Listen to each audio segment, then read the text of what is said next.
नहीं जी, बताइए आप। लोग कहते हैं कि आप इंटरनेशनल एम्बैरेसमेंट है भारत के लिए। जिनको उनके कुछ दोस्त कभी हिटलर, कभी रावण और कभी दुर्योधन कह देते हैं। क्या ये सच है? आप यमराज हैं या इंसान हैं? और आपको लोग, आपके अपनी पार्टी के इतने पुराने लोग भी हैं, कोई हिटलर बोल देता है आपको, कोई आपको कुछ और नाम दे देता है। आप एक किस्म से लगता है कि जैसे घमंडी है। Bro, didn't even hesitate. सच कड़वा होता है। अगर आप में कड़वा सच सुनने की हिम्मत नहीं है तो कृपया ये कार्यक्रम ना देखें। तो राहुल गांधी ने लीडर ऑफ ऑपोजिशन बनने के बाद अपनी पहली स्पीच में लोकसभा स्पीकर के मना करने के बावजूद 6 पोस्टर दिखाए जो 6 अलग धर्मों को रिप्रेजेंट कर रहे थे। और इनको दिखा के राहुल गांधी ने 2 मेन पॉइंट्स कहने की कोशिश की। पहला पॉइंट जो मुझे काफी अननेसेसरी लगा वो ये था कि कैसे इन 6 के 6 धर्मों में कांग्रेस के हाथ का सिंबल मिलता है। अभय मुद्रा, ऐसे कीजिए, अभय मुद्रा। पर इसके बाद राहुल गांधी ने अपना सेकंड और मेरे ख्याल में सबसे इम्पोर्टेंट पॉइंट कहा, जिसमें उन्होंने पिछले 10 साल की मोदी सरकार की झूठ, नफरत और हिंसा की राजनीति को अटैक किया। तो हमारे सारे के सारे महापुरुषों ने अहिंसा की बात की, डर मिटाने की बात की। शिव जी कहते हैं डरो मत, डराओ मत, और जो लोग अपने आप को हिंदू कहते हैं वो 24 घंटा हिंसा हिंसा हिंसा, नफरत नफरत नफरत, असत्य सत्य असत्य।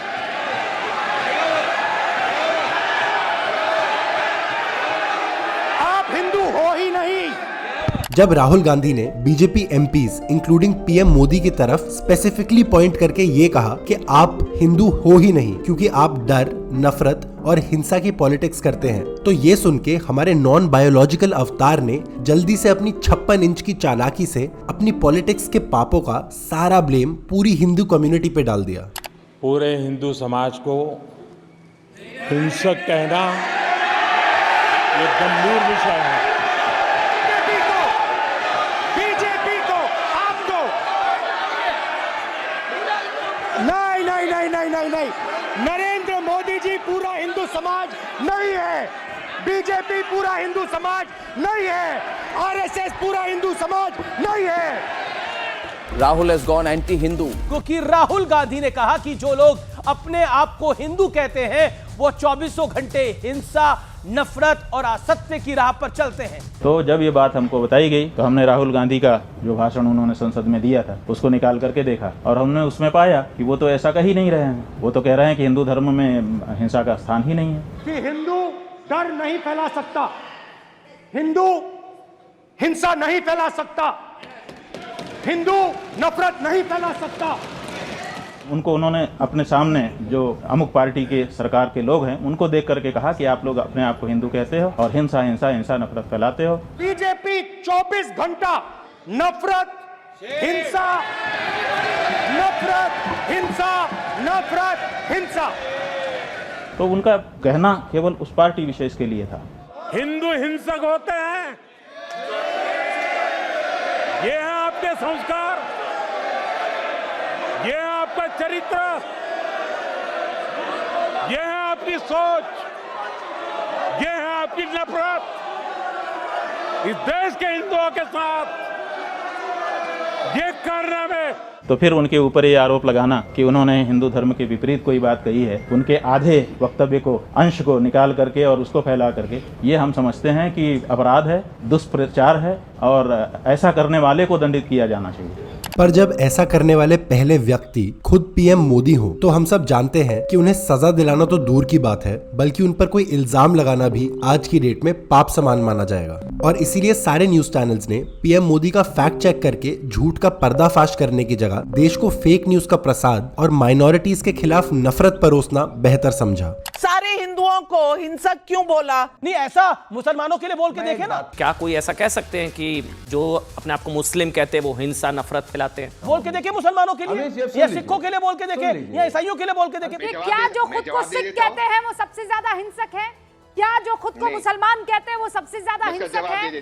क्या जो खुद को ईसाई कहते हैं वो सबसे ज्यादा हिंसक है? क्या किसी और धर्म विशेष के लिए ये बोला जा सकता है?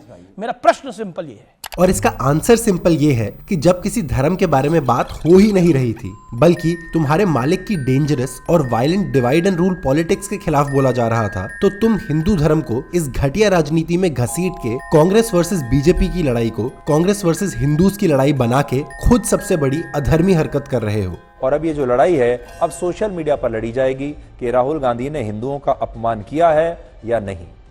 कौन राहुल? राहुल गांधी। और अगर आपको शहजादे पे विश्वास नहीं होता तो ये लीजिए शहजाद की बात सुन लीजिए। भाजपा आरएसएस कोई हिंदू नहीं है, वो सिर्फ ड्रामा है। ये सच्चे पक्के हिंदू भी नहीं है। मोदी जी ने कभी 4 धामों का तीर्थ यात्रा भी नहीं की आज तक। मनोज भाई है, कन्हैया है, मुझे लगता है कि ये लोग जो है इनसे कहीं ज्यादा हिंदू है। ये तो किसी के नहीं, अपने बाप के नहीं है। थोड़ी मर्यादा रखिए। असली मर्यादाएं पार करने का काम तो बीजेपी कर रही है, देश के हिंदुओं की धार्मिक भावनाओं को अपने पर्सनल पॉलिटिकल फायदे के लिए एक्सप्लॉइट करके, हिंदू धर्म के नाम पे नफरत और हिंसा फैला के। और अगर आपको वीडियो में कहीं भी लगे कि मैं एंटी बीजेपी नहीं एंटी हिंदू बात कर रहा हूँ, तो प्लीज खुद से एक इजी सवाल कर लीजिएगा, क्या Hindu is equal to BJP and BJP is equal to Hindu है? ये तो नहीं है ना। नो। तो चाहे हर लॉजिकल और रैशनल इंसान ये बात मान भी ले, पर मोदी जी ने खुद पर लगने वाले सारे इल्जामों और आरोपों को पूरे हिंदू समाज पे डालने का खेल 2002 से मास्टर किया हुआ है। जस्ट मेरा 2002 से अब तक के सारी चीजों को स्टडी सब यूट्यूब पर अवेलेबल है। जब 2002 के गुजरात मैसेकर के लिए बीजेपी और संघ परिवार पर गंभीर आरोप लगे थे, तब भी मोदी ने अपना पल्ला झाड़ के इसका सारा ब्लेम और जिम्मेदारी पूरे गुजरात पर थोप दी थी। ગુજરાતીઓ હિંસક વૃત્તિ ધરાવે છે। કોંગ્રેસ એવું કે છે કે ગુજરાતીઓ ખિસ્સામાં પેટ્રોલની બાટલી રાખે છે, સામે મળો નથી કે હળગાડો નથી। આવું કે આપણે કોઈને ચક્કો માર્યો તો, આપણે કોઈનું માથું વાળ્યું તો, આપણે કોઈ બેન બેટીની ઇજ્જત લીધી હતી, તેમ છતાંય આપણા ગુજરાતમાં દુશ્મનો, ગુજરાતના વિરોધીઓ એમ જ કહે છે કે તો ગામે ગામ આગ લાગી હતી। આ ગુજરાતની આબરૂને ખતમ કરવાનો એક નિશ્ચિત પ્રકારનો પ્રયાસ ચાલી રહ્યો છે। ગુજરાતની આબરૂનો નીલામ કરી નાખ્યો। એટલી હદે આપણા ગુજરાતને બદનામ કરી મૂક્યો, એ બધાને જવાબ આપ્યો છે આ ગુજરાત ગૌરવ યાત્રા है। तो एक तरफ जहां सीएम मोदी गुजरात की प्राइड बचाने के लिए एक गौरव यात्रा निकाल रहे थे, वहीं दूसरी तरफ रेफ्यूजी कैंप्स में तड़प रहे मुस्लिम विक्टिम्स पर नफरत भरे बयान भी दे रहे थे। गुजरात में लगभग 200 राहत शिविरों में करीब 1.5 लाख दंगा पीड़ित रह रहे थे। उधर मोदी सरकार इन कैंपों को बंद करवाना चाहती थी। उसे लगता था कि ऐसे शिविरों से उसकी बदनामी हो रही है। उसी दौरान मोदी ने राहत शिविरों में रहने वाले मुस्लिमों के लिए हम दो हमारे 25 वाला विवादास्पद बयान दिया था।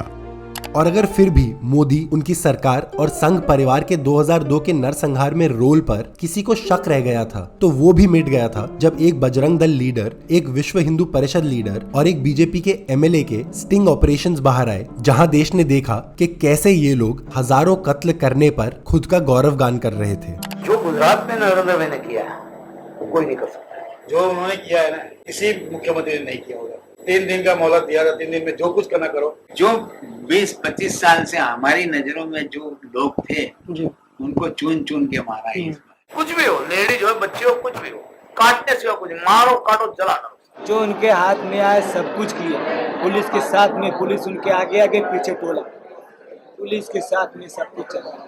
पुलिस खड़े थे, पुलिस ने कुछ भी नहीं करा, कुछ भी नहीं करा। पुलिस खड़े रहते हमारे को यूं कह रही है, बोला इनको जाके मार डालो। कि मारो ने काटो, मारो ने काटो। यहाँ मियाँ भाई चाहिए ही नहीं कि हमको भारत के अंदर। कैसा लगता है जब मानते हैं, कैसा मजा आता है सब। उसको मार के आए, मार के आके घर पे सो गए, तब एक ही है गृह मंत्री को फोन किया। पार्टीकरण जो तो कैसा लग रहा था उस टाइम? तो मजा ही और था। एक प्रेग्नेंट थी, उसको हमने चीर दिया। तो 2002 के जघन्य अपराधों के लिए मोदी को डायरेक्टली जिम्मेदार कहते हुए 2004 में स्मृति ईरानी ने एक फास्ट अनटू डेथ यानी आमरण अनशन पर जाने का फैसला लिया था और ये इनडेफिनिट फास्ट तब तक चलना था जब तक मोदी गुजरात के सीएम के पद से रिजाइन नहीं करते। पर फिर 1-2 दिन बाद ही Smriti Irani party high command के प्रेशर में आके पलट गई थी। नरेंद्र भाई ने सार्वजनिक तौर पर कहा है कि अगर उनके खिलाफ एक भी सबूत मिलता है तो देश माफी से अपने आप को संतुष्ट ना करे, बल्कि चौराहे पर खड़े रख करके मोदी को फांसी देनी चाहिए। छोटी सी भी गुनाह या गलती ध्यान में आती है, चौराहे पर फांसी देनी चाहिए। मोदी को कतई माफ नहीं करना चाहिए। तो जेल में आप बताइए ना, छुड़वाया किसने? बताइए तो कैसे छुड़वाया? हमको तो जेल से नरेंद्र भाई ने छुड़वाया। उन्होंने जज बदले और जज बदल के फिर नरेंद्र भाई ने सेटिंग की और नरेंद्र भाई ने हमको छुड़वाया, तो हम नहीं छूट सकते।